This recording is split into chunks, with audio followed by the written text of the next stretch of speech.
at that forearm. All right. There we go. I think you got me in the forearm. I got the bicep, but not the forearm. Look at that. That's crazy. That's a very interesting face. That's great.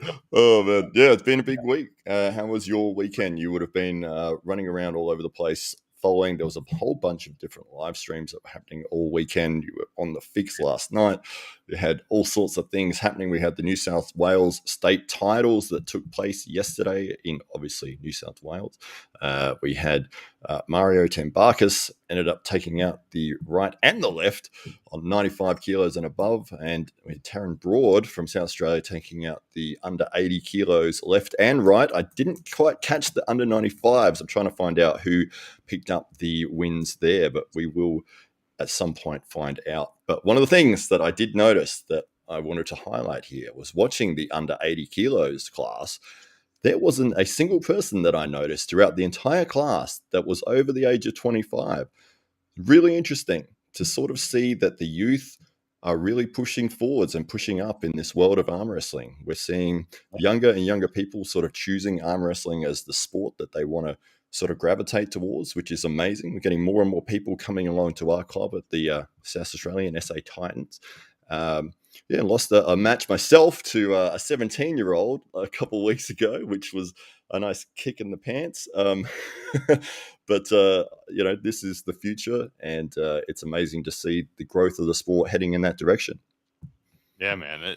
As you said, lots going on. Man, I'm just glad that you randomly messaged me this afternoon and said, "Hey, man, you up for an episode of the Deep End?" Because I was like, I said to you, I'm in that weird, confused state where I was up super late last night. I was up super early this morning. I'm awake and alert, but I feel like I'm just half asleep. So,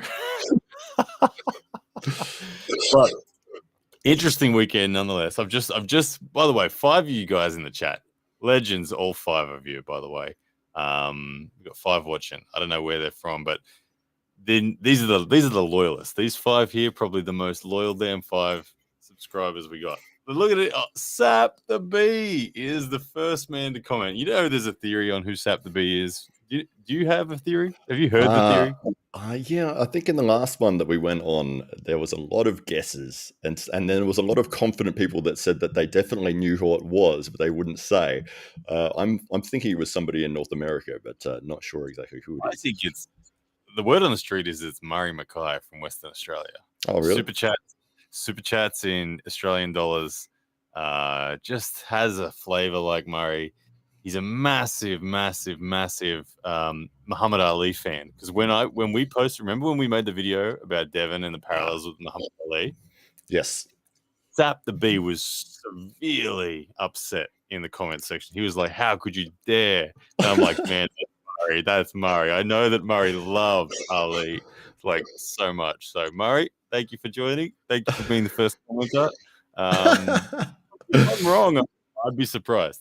Oh, there you go. Yeah. Well, if he is a Muhammad Ali fan, one of the things that we did talk about was the Rumble in the Jungle with Muhammad Ali, George Foreman, and that amazing documentary When We Were Kings, which highlighted Ali's tactics going into that match. And everyone thought that he was going to be using the stick and move. You should be a pro detective. Yes. Well, hey, I haven't put my skills to your case as of yet, but maybe I will. But we might have already solved the mystery if Ryan's got a pretty good handle on where you're at. But yeah, we were talking about Muhammad Ali and George Foreman and the comparison that those two guys had leading into their match with Levan and Devon. And I just loved the strategy that Muhammad Ali had going into that match, that he used the right-hand lead. 12 times he landed that right-hand lead in that first round. A right-hand lead, for those who aren't aware with boxing, is one of the slowest punches you can throw. And you basically, after your first lesson at boxing, they'd be like, don't throw a right-hand lead. It's the slowest thing you could throw. You need to throw a jab. A jab, if you're right-handed, you'd be throwing a jab with your left hand. It's fast. It sets up your power punch with your right hand. And so Muhammad Ali would know, he knew that nobody would have thrown a right hand lead at George Foreman for about 20 years. Well, That's right. It's insulting. It's an insulting thing to throw. And he threw 12 and landed 12 in that first round. So that was those tactics that it's like, those little insider things that just make you jump up and down and go, oh, that was so amazing. And obviously use the rope-a-dope tactic, which, nobody had seen before being implemented at that level. Most people that were watching that match live thought that it was George Foreman beating a very weak Muhammad Ali. That's how it looked. It looked like Muhammad Ali sitting in the ropes getting destroyed. But he knew what he was doing. He was putting his weight on George. He was talking to George. He was saying, you ain't breaking popcorn with those punches, George. You ain't nobody. My mother hits harder than that. And you guys haven't worked out yet. Matt Connelly really knows his stuff.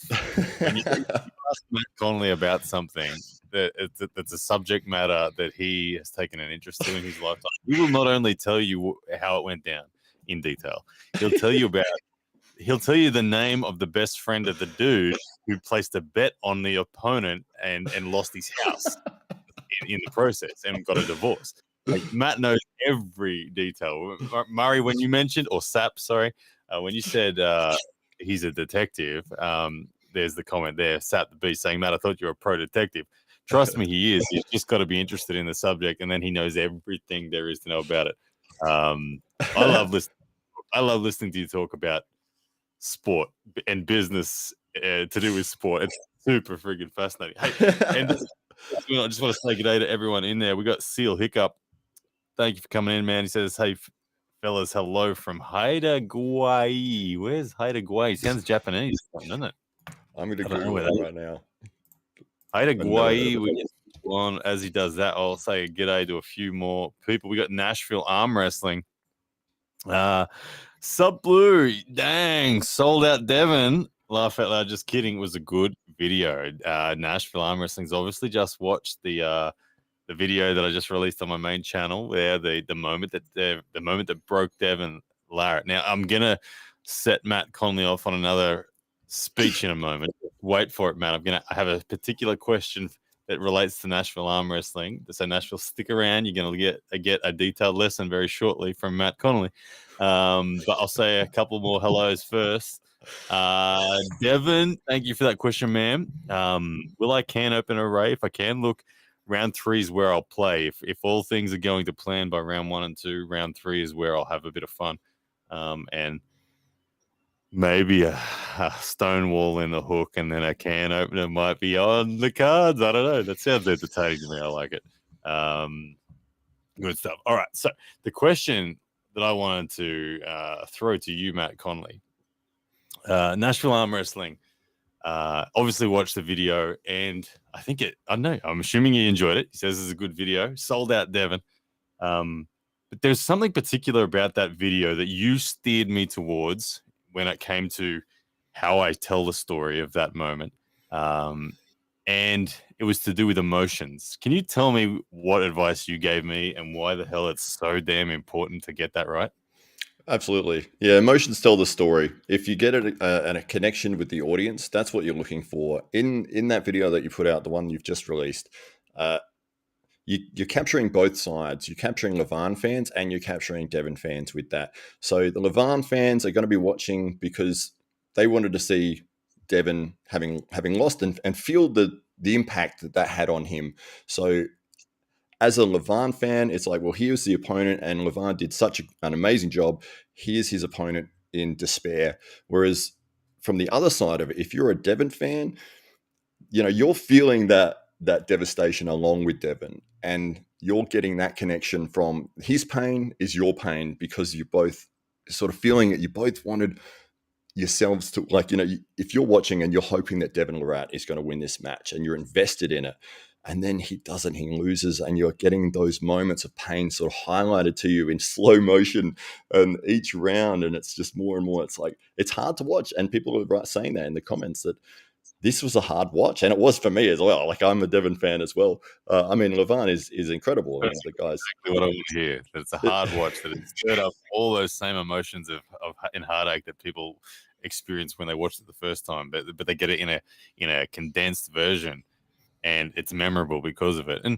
And guys, if you don't know, again, Matt Connelly, his expertise in at least in my world, his expertise is way more developed than mine in the field of production, in the field of knowing what good entertainment, good on-screen entertainment, what the components of that actually are, how to story tell.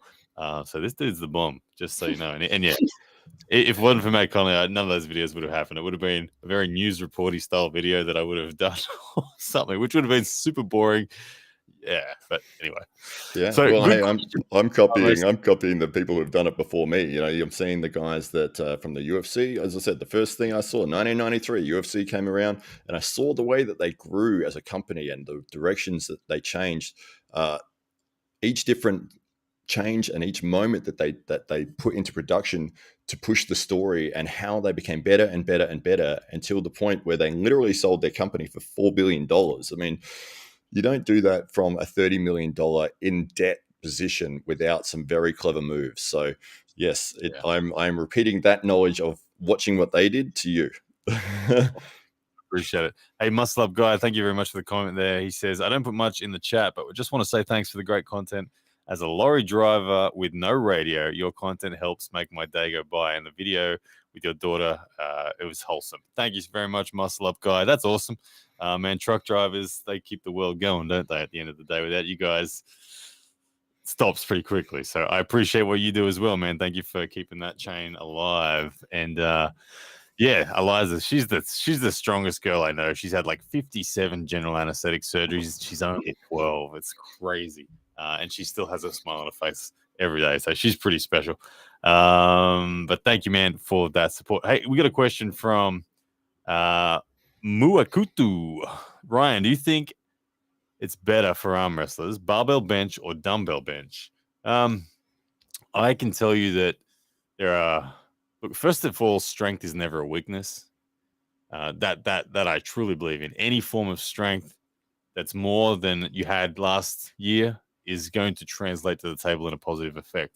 There are certain strengths that are more valuable than others, that have a greater effect in disengaging your opponent. And bench pressing is a long way down the list, if I'm honest. Starts with things like wrist rise, finger pressure, pronation, wrist flexion, bicep brachialis sort of pressures, the elbow side pressure. All of that's way more important than the bench press. Look, if all things are even in those regards, it gets down to, okay, who's got things like, yeah, better chest, better center table push, and things like that. Now, so it's really not that relevant. Like, there's a lot of elite arm wrestlers that have terrible bench presses, and there's a lot of elite bench presses amongst arm wrestlers that aren't all that high on the ranks. So it's not a direct correlation. But in answer to your question, I would say, for me personally, when I have done some benching, it's been for a rehabilitation purpose. I like the JM press, which Todd Hutchins taught me, which is almost like an inside out press.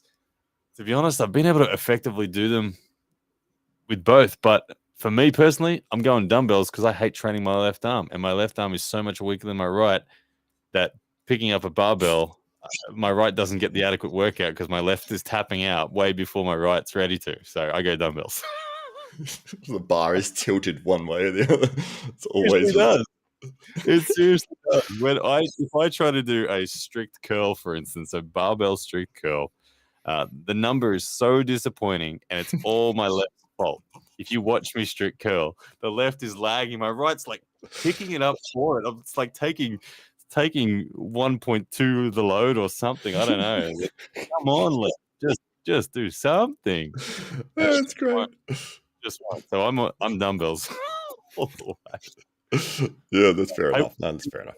Comments in here. Let's catch up with Sap the Bee. Here he is, Murray Mackay, Sap the Bee.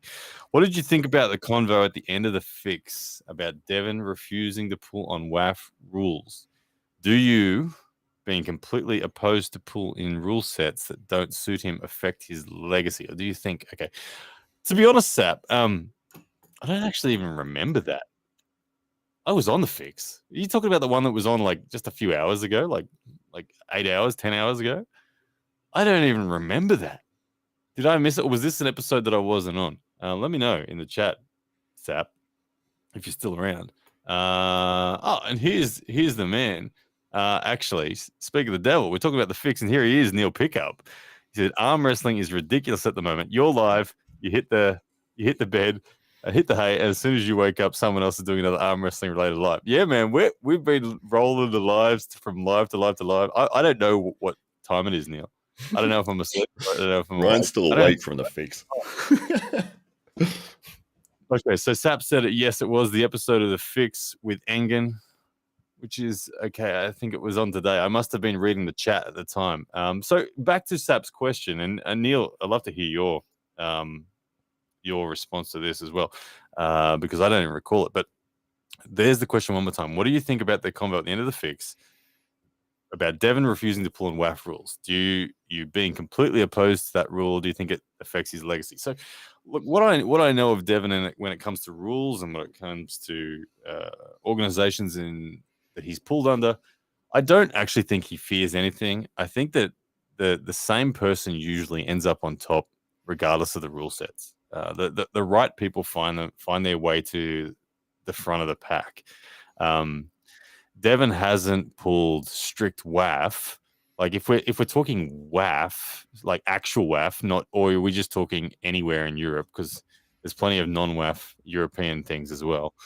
But if it's specific WAF, like he went there once or something, finished second to John, I think, in the only WAF that John ever pulled where he won it. But Devon's a dude he's outgrown the need to go and pull tournaments. He has. He doesn't need to go and pull tournaments. I hope he gets involved in the East vs West.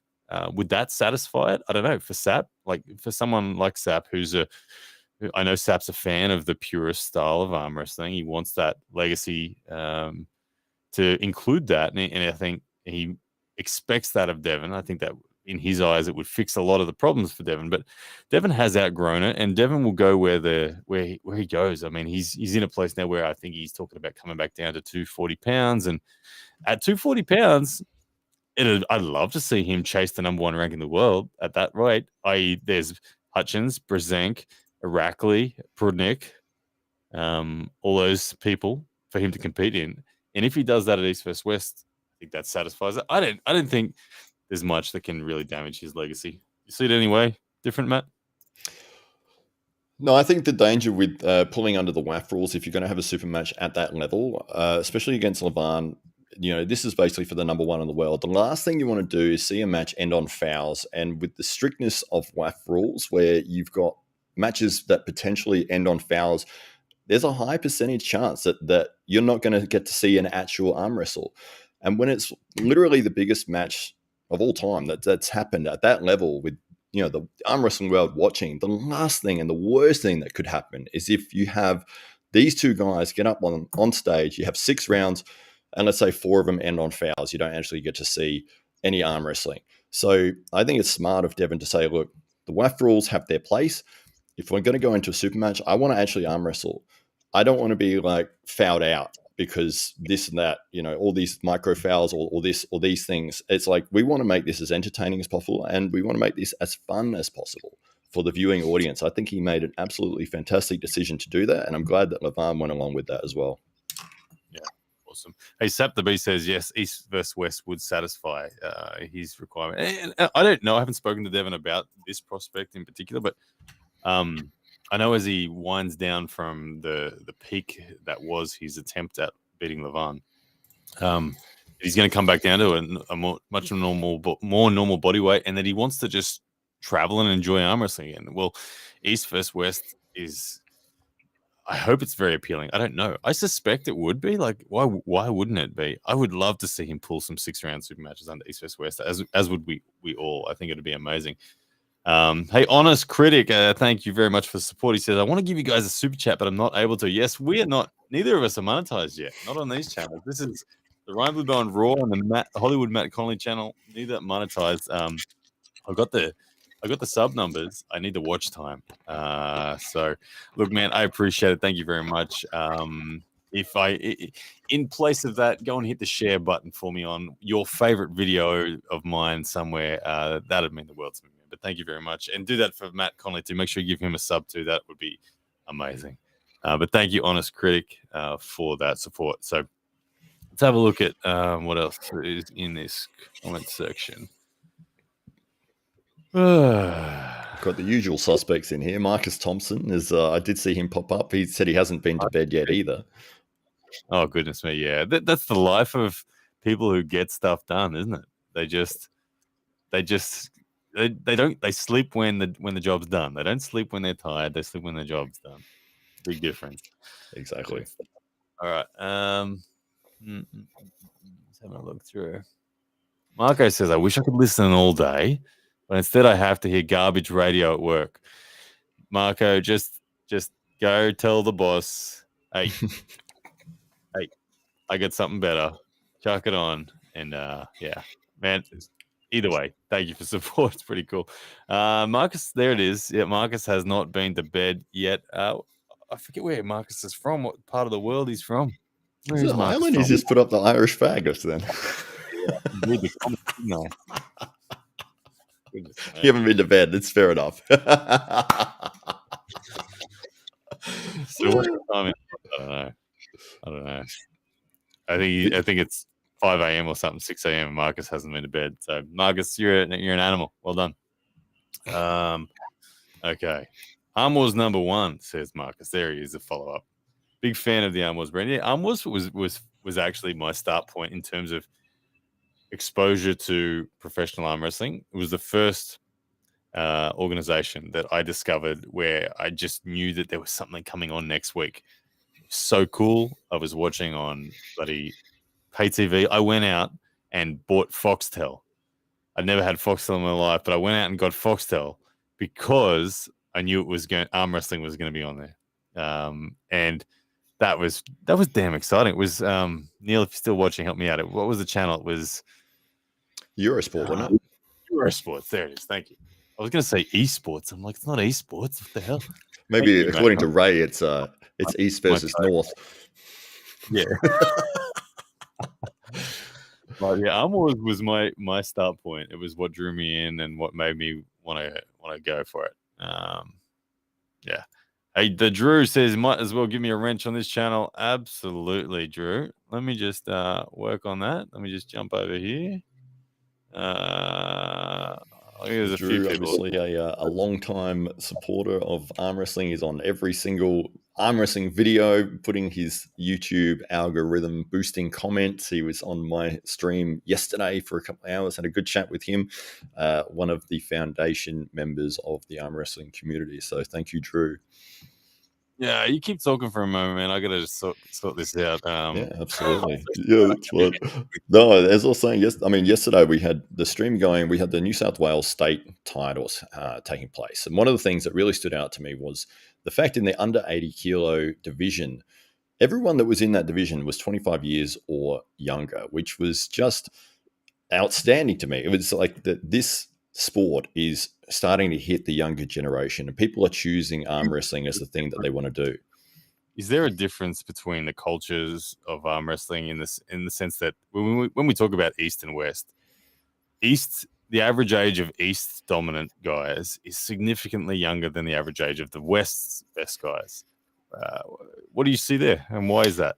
Yeah, I think it's cultural. I think that it's part of their youth. They're getting introduced to the sport a lot younger, and it's a big thing over in Europe. It's something that hasn't reached that same level in the Western cultures and the Southern cultures, but it is rising and doing stuff like what we're doing now. You're talking about it, making content, making people aware that arm wrestling is a real thing and is a real sport.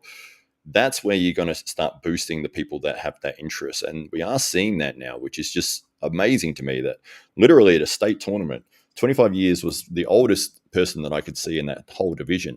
So the people are choosing, hey, I want to be an arm wrestler. I choose that this is something I really enjoy. And it's like they're not going football, they're not going soccer, they're not going, with the traditional sports that are available to them. They're like, well, arm wrestling is something that I really want to do, and I've realized that it's a sport and there's a club, and they go and join, and then they get good enough, they enter tournaments, and that growth is getting bigger and bigger all the time, and it's just such an amazing thing to see. It's been over the last few years, it's just really pushing and pushing. It's just getting better and better.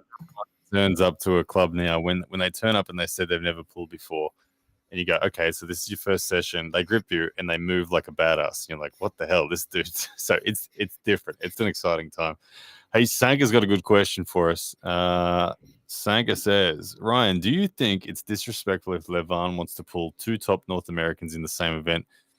Wouldn't that be a fun experiment in the Supermatch format? My gut feeling that is, I think it's dumb. I don't like it at all. I don't like a 2-on-1. It's too, to me, it's too kind of circus. I don't know. Levan is amazing. I don't want to see Levan's legacy tarnished in any way. And I feel like a circus kind of king of the table might not be good. I don't know. It just doesn't sit with me. What about you, Matt? Yeah, I don't like it for exactly the same reasons that you said. Look, if you're going to have a super match, it's got to be built up between those two opponents. It's you by doing something like that, where you have two people on one, you're saying that the level between Levan and everyone else. I mean, sure, reality is he's way above like number two. He's standing out from the crowd. I get what you're trying to say. Like, hey, this is the only way we can give a challenge to him, but it really doesn't help the sport. It would almost in some ways be detrimental, because if he just crushes two people in a row, it's like, well, what's going to happen next time? You're going to put three people against him. I mean, where does it end in that term? And it sort of diminishes the value of those two arm wrestlers. Like, if you're getting the opportunity to go against the number one in the world, and it's like, say you're the second person to have the super match, and you might do well, and it's like, everyone's like, well, yeah, you only did well because he literally just went against somebody else. I don't think it works. As I said, as you said, it seems more circusy. You got to have the one match, and if you build it up properly, that would be the standout. Is Devin Larratt still the most sought after match when it comes to viewers in the world? Or has Levan taken that? Or like is it still Devin? And I ask that because of the storytelling format, and I know that as a producer, we want to give the sport the best story, and Devin's story is so rich. What's the right thing for the sport? Do you stay on the Devin bus, or do we start beating the arm wrestling fans of the world with a stick, saying no more Devin for you, no more Devin for you, just have a break, damn it, learn to like someone else as well? What do we do? Yeah, the important thing is that if you've got stars at the elite level, and they are stars, I mean, Devin is the mega star. Let's say a comparison again to the UFC. You got your Conor McGregor. If you use Conor McGregor too much, if you overexpose your stars, their value in the audience, it does diminish. It does start to drop. That excitement is not at the same level. You've got to be very careful about your people that are at the absolute top, to only bring them out every now and then, because the build up and the hunger that people will have to see them, it rises over time. Whereas if you're seeing them regularly, it becomes, oh yeah, well, I can miss this one because he's going to pull again in like next month or in a couple of months, and I'll watch it then. You're really diminishing the value of that elite person. What you need to do is you need to identify, well, who are the elite people that are bringing in the most pay-per-view numbers, the most attention, and you pair them on a card with other people that you are trying to rise in the sport. You need to have a solid undercard, which giving people the opportunity to rise and create their own stardom, because when those upper level guys are not available through injury or through overexposure, you've built somebody else up to maybe not the same level, but they have an opportunity to become a star as well. So if you're not doing that, that's where your sport and that's where your future just really crashes, because you're relying so much on the upper level guys. And if they're not available, or if they retire, if they get injured, who have you got? You haven't built anybody in their place. You always need to be building people up. This is the next guy, giving mass exposure. And that's why I was disappointed with the Levan and Devin match, that they only had 2 undercard matches. I mean, this was a massive match. Have 10 matches on there. people don't have to watch all 10. Say, look, this is the undercard. You don't have to watch it. This is when the main card starts. This is where the absolute guys are that you want to see. But here's 6 other matches with guys that if you are an arm wrestling fan, you're probably going to be sitting there and watching. And you might see an amazing match and be like, oh, I'm a fan of this guy now because you got the opportunity to actually see him. So next time he gets on a card, it's like, oh, I remember that guy from the last card. So you're building these other characters beneath the surface. You guys see why I rate Matt Connelly when it comes to stuff about stuff? Well, it's like yourself. I mean, with when you went on the WL, I mean, when you first applied and said to Neil, well, it was for Arm Wars, but you said, hey, I want to be on this, and he responded and said, you need to build yourself a profile first. Then I can start to use you because you've got some footage, you've got some notoriety, and you can be a character, a story that I can sell and I can start to build. Because if you just put a no-name person on there with no background, it's very difficult to build them from that. It's like, well, what have you got to show me? It's almost like a portfolio. If you're going to go for a job and it's like, well, I've got the credentials, I've got a diploma in engineering. It's like, yeah, but what can you do? What have you done? It's like, but if you go in and say, look, these are the things I've built, this is what I can do, and this is the history of the stuff that you can point to, then that carries so much more weight than the actual just qualifications. Yeah, I'm an arm wrestler. Yeah, I'm good. Well, what can you show me? Well, why would I put you on my card? Do you have personality? Do you have content? Do you have something that I can show my audience that they would be interested in seeing you? Way more. You need way more, for sure. Hey, Sap the Bee has got an interesting question here about Devon. I know that we just said we're going to stop talking about Devon, but hey, we're talking about Devon again. But that's what we do in the arm wrestling world. We talk about Devon. Does the 242 move basically mean that Devon will never pull Hermes despite the guy calling him out for years on end? I don't know. Hey, I haven't spoken to Devon on this either. Again, I just don't know. I know that I've spoken to Hermes. About 3 weeks ago, I spoke to Hermes, and he said to me there's only 2 people he really wants, Devon or Levon. They were the only 2 names that he said he's really obsessed about in his mind when it comes to his training. And so he certainly wants it. But, things will happen, yeah, that if Devon does drop down to 242, there's going to be an assumption that Hermes has gone past him by a lot of people. And sometimes that happens. Sometimes it's necessary. Sometimes it's unfortunate because we miss out on fan favorite matches that could have happened because, let's be honest, the Devon v. Hermes match is a big match. But everything comes in waves and that. And I think that this is a match that, as Matt has alluded to, when we talk about story, it's very rich in story. And even if we miss it on this first pass, it'll come back. These guys will be at the right moment in time at some point. It may not be as soon as we'd like, but I think that these guys will face. I can't imagine. It's just like me and RVJ. Me and RVJ will face. I don't know when. I don't know where. But like, if I had to say, is there one person out there in the world that I'm certain I'll face someday? I would say it's RVJ. There's been so much that it just feels inevitable. And I feel like Hermes and Devon are in that same category. They will face. I don't know when, but they will. Sap. But good question, man. Seth Dixon reckons I hurt Ray's feelings today. I hope you're all right. All right, Ray. Good morning, Ray, if you're watching. Ray's just getting in the zone. That's all. He's getting his defenses up. His mental, physical barriers are starting to go up. It's wartime. It's go time. So I understand it's all good. Marcus or Drew24 says, Marcus, you maxed out your daily limits on super chats. Yep, Marcus banned from super chats on this channel. In fact, all of you are. None of you can do it. Instead, just go share something or go subscribe to Matt Connelly for me. That'll do. Hey, Neil Pickup answers a question that we asked before when it talks about legacy and WAF events. Thank you, Neil, for giving this response. Neil Pickup has said, neither Devon or John, apart from a couple of times, really pulled in the WAF events. There are some very obvious reasons that once at a certain stage in their career, many arm wrestlers choose not to. WAF specifically, I think John, from memory, I think he only went there once, and he was paid to go there by a WAF promoter or something like that. because John was otherwise it's like there's no prize money at a WAF tournament. It's like, what's the incentive for someone like John or someone like Devon to go to a tournament where it's what's it doing for them? It doesn't really do anything.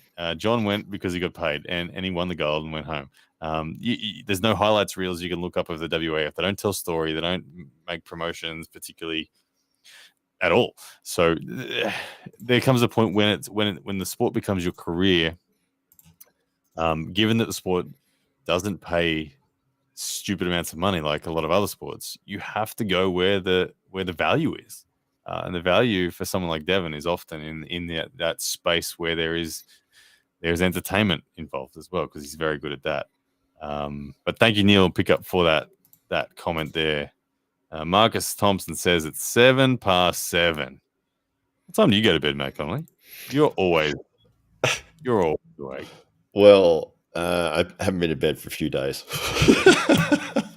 I don't remember. I think Friday night, maybe. You're an animal. You're a personal trainer from midnight to 6 a.m. Is that correct? Yeah, 10 till 6, Monday to Friday at the gym. And then, yeah. You do a million things. I don't know how you do it. You're an animal. The B is back. It says, Neil, John pulled in strict rules all the time. All the Zlotties, East vs West, etc. PAL is even stricter than WAF, so I don't think you can compare him to Devon. Yeah, look, they are two very different people. And they're largely two very different people in terms of their arm wrestling track record because of their jobs. John famously became an aircraft mechanic so he could travel the world to arm wrestle. He knew that he wanted to be an arm wrestler, and he knew that the best way to become a great arm wrestler was to get exposure everywhere and just absorb everyone's energy and styles and adapt. And so he did. He made a choice specific to arm wrestling, where Devon's choice was a very different one. It was Special Forces soldier. So he was deployed for the most part of the year during his prime military days. So look, I was someone in the military. I know what it's like. You get deployed. And Special Forces, they get deployed a hell of a lot. If they're not deployed, they're on exercise. So the windows of opportunity for Devon were far less. And therefore, it was all about, all right, what can I do with my time? I don't think it takes away from the man at all. Yeah, you can say John's arm wrestling resume is far more significant because of all the reasons you said, and I do agree with you.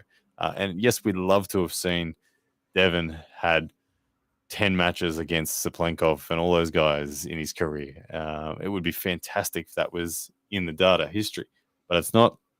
But the reason is a valid reason. I don't think we can look down on that at all. And hopefully, you never know, it's not too late. Devon says he'll do this till he dies, and I think he's still going to be a badass for a long time. So hopefully we still get time to see him in that environment. See it any differently, Matt? No, I think you're absolutely correct. Yeah, with the Zloty tour, is that run under?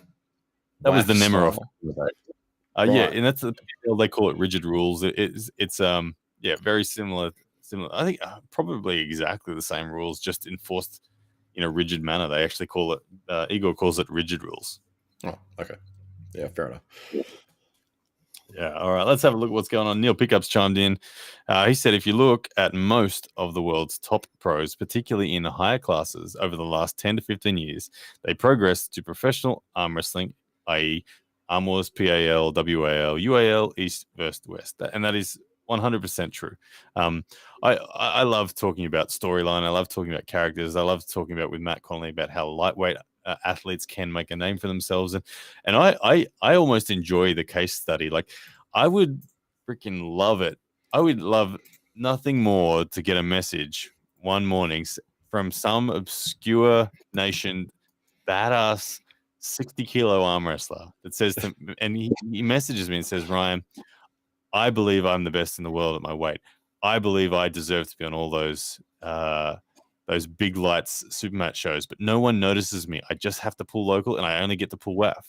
Can you help? I would love that message, because look, someone in that situation, man, they create a YouTube channel. They get on there. They declare, they say, ladies and gentlemen, trust me, 2 years from now, I'm going to be the main event of a King of the Table. I don't care what you think now. You've never heard of me. I will be main event of a King of the Table. Arm Wars will be chasing me. East vs. West won't be able to afford me. This is what's going to happen 2 years from now. And I'll tell you why, because you watch what damn happens at the next WAF. Watch what I do. I will wreck everyone, and it won't even be close. I dare you to watch the WAF. He puts out a video like that as an opener, and then he starts documenting his preparation to that, and he starts talking and fighting with people online who are saying he can do this, he can't do that, and he says, screw you, just wait and see. Like, it's all there for the taking. Our WAF purists can turn themselves into a Conor McGregor of arm wrestling if they did it. Obviously, they need to actually arm wrestle as well.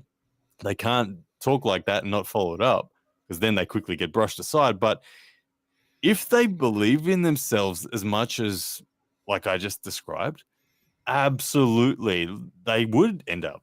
Why wouldn't they end up as a main event at the King of the Table? Imagine that dude coming charging through, wrecking up the WAF, and then saying, give me Giannis Amelins. I want the legend, Giannis Amelins, at the King of the Table. He can be 70 kilos. That's fine. I'll beat him when I'm 60 kilos. Watch me wreck this legend. That is your main event. Boom. Like, whoa, who's this dude? Like, that's what it needs. So WAF, all that sort of stuff. You're desperate to see that, aren't you? That would be amazing. It is one of those things with arm wrestling. It's everyone in the sport, which is one of its really attractive things, is most people are really humble. They're really nice, lovely people. Everyone's respectful. It's not very often that you find somebody that really talks trash and really pushes themselves out there. And Devin does it really well, and he does it respectfully, and he is humble in defeat if he does lose. He's sort of the epitome of that. But you're right. There isn't anyone else that's really pushing themselves and saying, look at me. I am the guy. I am the guy. And then watch me at this tournament. I'm going to wreck everybody. And then going out and actually wrecking everybody and say, I told you, put me on the next tournament. I'm the man to watch. There's not many people doing that. It's a very rare thing to see. Recipe, I can say to that person, hey, just so you know, you will be labeled delusional and you will have to deal with a lot of that, because when you fall short, when you miss the mark, when whatever, you're under scrutiny. Like, I virtually have done that. As an athlete, I've done that. I've jumped up and down social media and said, trust me, watch me, I'm coming, I'll do it. And even still to this day, I go into the match with East vs. West, and I know that's something that's under Ray's skin. He doesn't want to be the dude that loses to that dude. It is interesting. It's an interesting match. What you do is different. What you do is different. And I'll point out what you're doing that's different to what other people are doing. You've added an extra layer to not just saying, hey, I'm the guy, I'm the man, you got to watch me. Not only are you doing that, but you've also got your other side of the professional content creator. So not only you're sort of bringing the attention and saying, like, I'm the guy you're going to watch, I'm going to crush this dude, and hyping your own matches. It's not just that. You've got all the other elements that you bring. You've got your shows, you've got your YouTube stuff, you've got all the other side of it. Whereas most people that are successful in that arena, they only have that one element. They don't talk to the fans. They don't have anything to do with the fans. In fact, they would prefer not to have anything to do with the fans. They don't read the comments. They don't care about your opinion. They don't want to hear from you at all. It's all self-belief. It's just, I'm the man, watch me, I'm going to crush everyone. But to have that, and then also have, I care about the fans, I want to grow the sport, and I really care about pushing this forwards. That's why you're standing out in this industry. No, I appreciate it, but I love the challenge of making it a career for someone, and I know that there's so many arm wrestlers out there good enough, marketable enough that they could do it if they just did it. It's all it takes, just freaking do it. Anyway, we are way behind in all the comments section, guys. I'm going to have a quick scroll through, see where people are at. I'll just skim through a bunch of them. Proving Astrology, he said, I'm new to the sport, but I like to think that arm wrestling has a more barbaric origin. Is that the case? And is there still place for matches like that we saw in Game of Arms? Look, yeah, I do. I've heard a lot of people quote it and say arm wrestling is the oldest sport in the world because, look, who hasn't arm wrestled? And I'm sure the cavemen were arm wrestling with each other as well. I loved Game of Arms. I thought it was a fantastic show. It hooked me on the storyline. I freaking loved it. It was underground and dark, and and the characters were very well developed. So I really enjoyed that one. I'd always welcome it back, and I think it's got a place for its sport in parallel with all the other big events that we do. What else we got? Marcus Thompson. Drew, I know Cobra only got 10. Evan got a fortune. Blah, blah, blah. I don't know. I missed that one. I don't know. What's this comment here? I don't know what this is. It says on my screen, it says paired from Drew24. YouTube algorithm boosting comment. The man who comments on everything. YouTube algorithm boosting comment. He is the man. Just came up with it's like as a super chat, but it didn't pop up on the screen. Anyway, I don't know what you're doing. You got voodoo magic going on, Drew24. Maybe it's because you've got the wrench now that it did that. Taryn Broad said there was 24 people in the under 80s. He is your winner, ladies and gentlemen. I believe it. That's correct, isn't it, Matt? Taryn won it. Yeah, one of the guys from your too. Yeah, Taryn. I didn't recognize him at first. I honestly didn't. The haircut and the weight cut. I was like, who's this dude that's just freaking crushing people? Oh shit, it's Taryn. Okay, that makes sense. Good stuff. Neil jumped back in that debate on the WAF. You guys are still cracking that out in the comment sections. Strict rules of WAF. I was asked to comment about WAF. So to answer the other part of the question, in my eyes, John and Devon respective legacy cannot to scratch.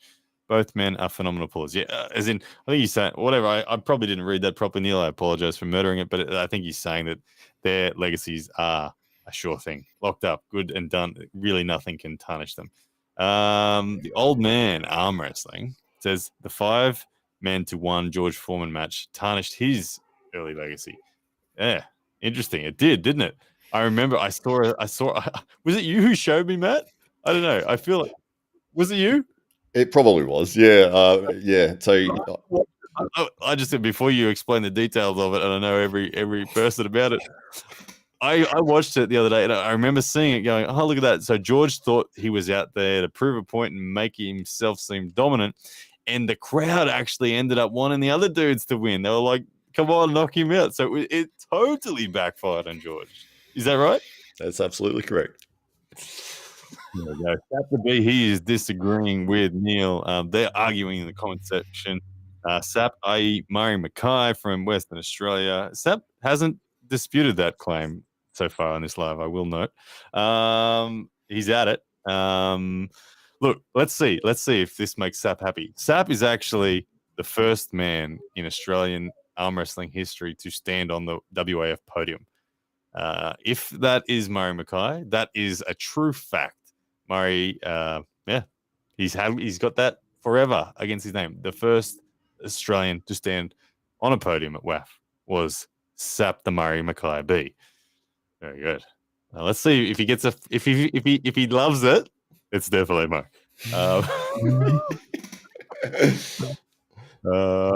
Bit of hashtag love Bowen. Look at that from WA, USA. WA, what's the state of WA in USA? Ooh, Washington, of course. Gee whiz. Come on, Ryan. It's the Irish flag. Yeah, man. I'm all over the shop. And you've been awake longer than I have. Neil says, Marcus, you're an animal, mate. Hoping you enjoy the holiday. Thompson, don't stop. Arm Wars, don't stop. Neil Pickup, don't stop. Sanka, he's back in. I'm just clicking comments. You guys could have said anything. I have no idea if it's a good comment or not. I'm just clicking them because I'm way behind. You both make good points, but I hate to see Levan on the bench all year or having super predictable matches. It is true. Levan benched is it's an unfortunate kind of circumstance. I don't know what we do about it, Matt. Give us in 10 seconds. Give us what we do about it. Doesn't have to stay benched. Doesn't mean he has to be in super matches. He can promote himself in other ways. Do that. Sounds good. I like it. I like these 10-second answers. This is good. Marcus Thompson says 100% Levan is the top best puller across the universe, but he, not Devon, no one Devon. What's going on? Can I read, or is Marcus gone tired too? But he, not Devon, no one Devon. He got it all, but I feel Devon will go many different paths now. Okay, I go with I'm picking down what you're putting up, Marcus, in the end there. He's not Devon. No one can be Devon. Devon is a unique combination of arm wrestling ability and personality. Super likable dude. So he can, like we saw, you see him post in a bloody jiu-jitsu gi or whatever they call it, as a white belt with his son. Like, that's awesome. Who wouldn't enjoy watching Devin Larratt go and learn that and progress that with his son. Cool stuff. So he's got a lot of options open to him. Nexty. I think if Larry Wheels had a video where Levan is over practice pulling against two impressive arm wrestlers, that would go over well. Nothing like money on the line, though. Yeah, it's true. Yeah, anything Levan touches will be interesting. Practice pulls might be his main form of arm wrestling content that we see. Him traveling and practice pulling is interesting at the end of the day. It is. Even though it's not a formalized match, it's very interesting. I know I'm watching, and I'm seeing Matt Connelly nod as well. Marcus Thompson says Neil's had get as many beers in last night before the kids wake up. There we go. That's why Marcus Thompson is typing loosely, we'll say.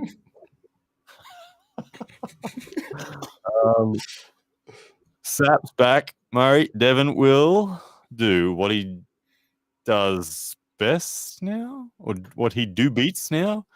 He'll duck enemies and all legitimate matches and go to 242 and fight someone easy in a rule set where he is allowed to have 5 minute setups and early starts like king of the table. Well, who are the people at 242? Hutchins, Prudnik, Brzenk, Ongarbayev, Petrenko, and then it starts to fade a little more. Irakli, if I didn't say him already. At 242, I don't think Devin fears any of those guys. I think he would happily pull them. Devin Prudnik at 242. Hell yeah. Marcus Not a says, big enough thanks. challenge. You're welcome, man. What was that one, Matt? That video interview you did with Devin, where he said he needs to have something that scares him, that's going to motivate him. I don't think Emu scares him enough. Ooh. So you don't think Devin will ever entertain it? I think he will. Maybe at some point. It depends on the way it plays out over the next few months to a year. And if it gets to the point where, like Devin said, if he feels that this is a huge enough challenge that he feels like he's putting his life on the line, then sure. But I love that comment there from Nashville Arm Wrestling. When of the afternoon, morning, wherever you are, did you all pick the same voice? Did you all pick the same voice on Pick a Voice Day or what? Can you just read that comment for me, Matt? Do y'all pick the same voice on Pick a Voice Day or what? Yeah. I love it. You're definitely not the first person to say it. I think it's a super cool factor. That's why the show is called The Deep End, because we are in that deep monotone sort of zone. And if you do close your eyes, you can get confused as to what's going on. We've even had our children get it wrong. We've had our children get it wrong as to who's talking right now. So that's my favorite game. It looks like Neil is coming to a conclusion with Sap the Beat. They're going to agree to disagree is my prediction on this one. Let's break it down. Neil Pickup says, okay, no worries, Sap. To be fair, brother, I like both. John and Devin. It could be argued that you are not a fan of Devin, mate. Wink.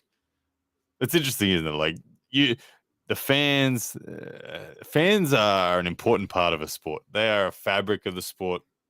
The ones that are super passionate are probably, I actually think that they're like, on the fan basis, they're the ones that really hold the sports together. They're the ones that buy the tickets. They're the ones that wear the jersey. They're the ones that wave the flag. Incredibly important to the ecosystem of the sport and its growth. And I agree with you, Neil. Pretty sure Sap is a John fan and far less that of a Devin fan. But I'm sure at the end of the day, if Sap, i.e. Murray, if it was sitting there, he really does love and respect Devin. We do love our opponents. Without the controversial opposing opinion and the subsequent team or athlete associated with that, we don't have sport. So we love the guys we hate on the table. Don't you, Murray?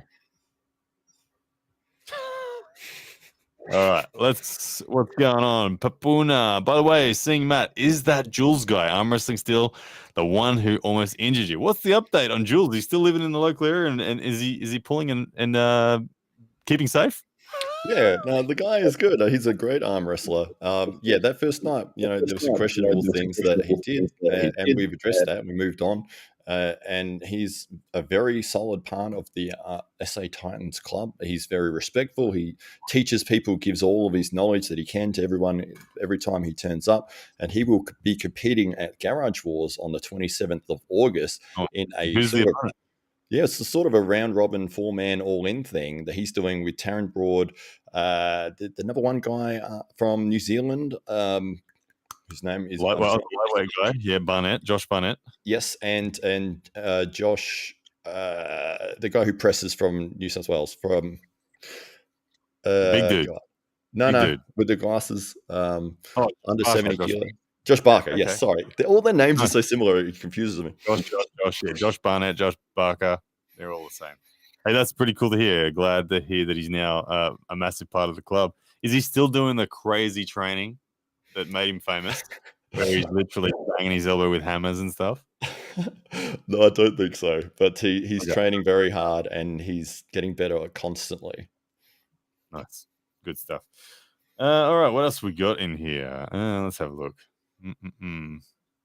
Marcus Thompson says, got to give credit to all these top guys.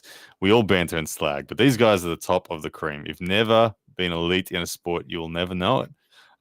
It's a unique community, isn't it? The guys at the top, and I'm fortunate enough to be friends with a number of them, and it's a fascinating perspective to watch these guys that are truly the best in the world do their thing. There's far more to it than meets the eye when you see fans with opinions and judgments and praises and tearing others down, and you can understand from their perspective why, but when you get to see the inner circle of how those guys behave, there's a lot more to it. That's all I say, and I would go as far as saying the people that you hate, you probably would like them if you were on that perspective where you could see what was actually going on in their world and how it all comes to be.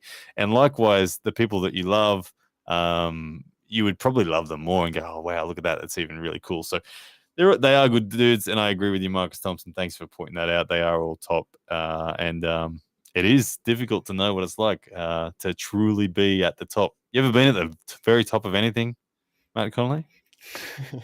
Top of the losing ladder. No, you're top of the won't stop arm wrestling no matter what endurance ladder. Yes, there you go. I could do that. No problem. You won't quit. You can't make Matt Connelly pin himself. He just won't. He just really won't. Good stuff. Okay.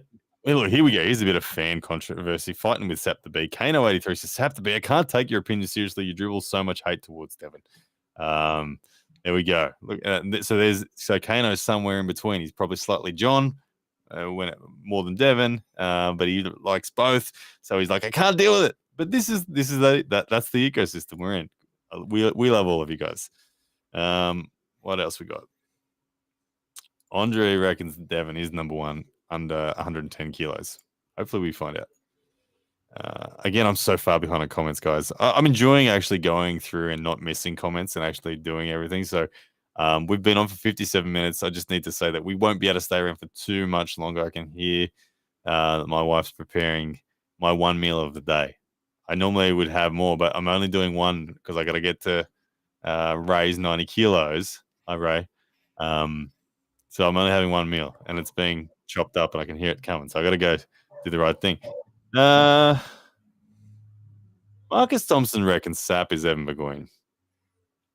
He hating on Devon, not back him on his live to wrestle me for 5K. I don't know, Marcus. Maybe I'm like 95% Murray Mackay, and again, Sap has not disputed any of that today, and he's I don't know, just so. If you ever meet Murray in person, Marcus, you'll be like, oh, okay, yeah, this dude's Sap. This dude, yeah, everything about him. Have you met Murray Mackay, Matt? I haven't. No, I haven't met Sap the Bee. Murray Mackay, he's a really fascinating dude. The same way that Sap prods like this, Murray does that in real life in a very entertaining fashion. He will prod and prod and prod. He's a giant human as well. Murray Mackay is the tallest arm wrestler in Australia by a margin. If you I think he's 6'7" or something like that. He's genuinely a tall dude, and his frame, he's not a skinny 6'7". He's a solid 6'7". So it's like he's a big dude, and he talks a lot of shit, and he loves it. He loves it. He stirs the pot. But he's a good dude at the base of it all. And so, I don't know, man, it sounds like Mario Mackay. What else we got? Ian reckons you're an alien. You're a clone of me with that voice. The clone move embodied. What else we got? Matt, he says, Jesus, Matt must be half Irish. You half Irish, Matt Connelly? Yeah, Irish ancestry, absolutely. There you go. And do you like Conor McGregor? No, I don't. No, I'm not a fan, man. Especially in the last couple of years with all of the antics, but I wasn't a fan from the start. But yeah, if you're a fan of Conor McGregor, that's fine. You could be a fan. I don't hold it against anybody. I just don't like the guy. There's we'll conclude the Devon John argument with this one from Neil Pickup. I like it. He says they're very different, sure, but one thing about which I can categorically assure you, and keep in mind, guys, Neil is like when we talked about being in that circle of knowing what's really going on for everyone. Neil's is probably as far in the circle as you can be. So this opinion has weight, we'll say. So what he can categorically assure us is that both Devon and John ducked nobody in capitals from anywhere in the world. Trust me, once again, in capitals, I know that. It was hard to get matches. There we go. And that's ultimately where it's at, like when we talked about Devon's job. It took him away from the space. Hey, good to see. Good to swee. There we go, combining my words. Good to swee. Sweden arm wrestling television. Good to swee you, Craigie. I could give him a sub. He's consistent. This man's consistent. I met Craigie in 2015. He's a good dude. Real nice dude. Has a way cooler accent than Matt Connelly and I. And he's consistent. He works hard. Go and give him a sub. I think he's cracked 10,000. Well done, sweet. Look at that. I still can't do it. Well done, Sweet TV and Craigie. Good job, man. I'm losing it. I'm going downhill. There's too many comments. This is giving me flashbacks to our live when we had 18,000 people live, Matt, and I couldn't keep up. The difference today is I'm trying to read every single one versus just trying to not lose a super chat. Let's do a 10-second each comment till we catch up. We were getting we were live for a total of 7 hours, and the average for the entire 7 hours was 2 comments a second. The average. Yeah, it was just flying. Oh, it was bizarre. But it was an experience. Hey guys, I'm going to apologize because I'm not going to be able to get to the end of this. I'm going to scroll down to the bottom to see the people who are commenting more in real time right now, and see if there's anything in particular. Oh, there we go. Now I understand what Drew24, he's explained to me. He said, this message is from Matt's stream. Guess how you have to set it up with Restream. So all the purple comments that I'm seeing are from people. Look, there's Dave Stockbridge. Look at that. Dave Stockbridge. Paired. I get it. Yeah. So now I know which comments are specifically your subs, Matt. Now that makes sense. So this one's for you. That's the comment from someone on your channel. Yeah, he's probably telling me that it's Josh Barker because I couldn't think of what it was, but yes. He must. The comment came through now, but yeah. What else we got? Drew says, Rumble Raw U is better. Have slow mode turned on next. You have a huge stream. Yeah. Is there a slow mode? I didn't even know that there's a slow mode.